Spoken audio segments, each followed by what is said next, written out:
Dhaka premier league থেকে NCL ঘরোয়া ক্রিকেটের সব আসরে রানের পাহাড় বড় করতে করতে যেন তৈরি করেছেন হিমালয়। নিয়মিত পারফর্ম করা এনামুল হক বিজয় আর নাইম শেখকে নিয়ে শুরু হয় আলোচনা। নির্বাচকরাও ডিপিএল এর মাঝপথেই বিজয়কে ডেকে পাঠান জাতীয় দলে। কিন্তু ঘরোয়া ক্রিকেটের এই হিরো জাতীয় দলে এসে এতটাই ভিলেন বনে গেছেন, দল থেকে তাকে বাদ দিতে পারলেই যেন বেঁচে যায় টিম ম্যানেজমেন্ট।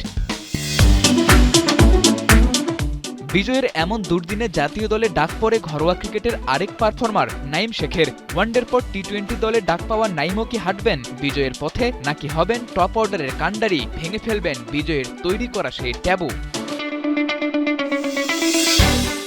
2013 সালে ইন্টারন্যাশনাল ডেবুটেন্ট বিজয়কে নিয়ে সবচেয়ে বেশি আলোচনা হয় তার সুযোগ পাওয়া আর না পাওয়া নিয়ে। তবে সবশেষ জিম্বাবুয়ে আর শ্রীলঙ্কার বিপক্ষে সিরিজে বিজয় প্রমাণ করেছেন ঘাটতি আছে তার স্কিলে। তার বাজে পারফরম্যান্সে রীতিমতো বিজ্ঞাপন হয়ে উঠেছে দেশের বেহাল ঘরোয়া ক্রিকেট।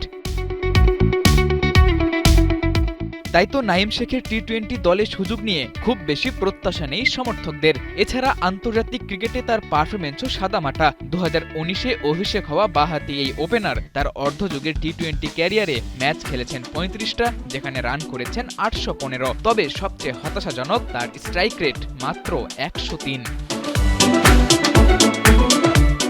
টানা 10 ইনিংসে ব্যর্থ হওয়ার পর জাতীয় দল থেকে বাদ পড়া নাইম ফিরেছেন ঘরোয়া ক্রিকেটের পারফরম্যান্স দিয়ে। সবশেষ ডিপিএলে 11 ম্যাচে 2 সেঞ্চুরিতে করেছেন 618 রান, আর এনসিএল টি-20তে দলকে তুলেছেন ফাইনালে, ব্যাট হাতে করেছেন 316 রান। আর বিপিএলে তো নিজেই নিজেকে ছাড়িয়ে গেছেন, নাম তুলেছেন এক আসরে 500 রান করা ব্যাটারদের এলিট লিস্টে। এ যেন রীতিমতো এক রান মেশিন। কিন্তু ঘরোয়া ক্রিকেটে এত আলো ছড়ানো নাইম কি জাতীয় দলেও ধরে রাখতে পারবেন সেই ধারাবাহিকতা? সেটা হলেই হয়তো বাংলাদেশ দলের মুক্তি মিলবে বিজয় সহ আরও অনেকের তৈরি করে যাওয়া সেই ট্যাবু থেকে। একই সাথে জাতীয় দলেও নাইমের জায়গা হবে পোক্ত। সাদাতুর রাফি, ৭১।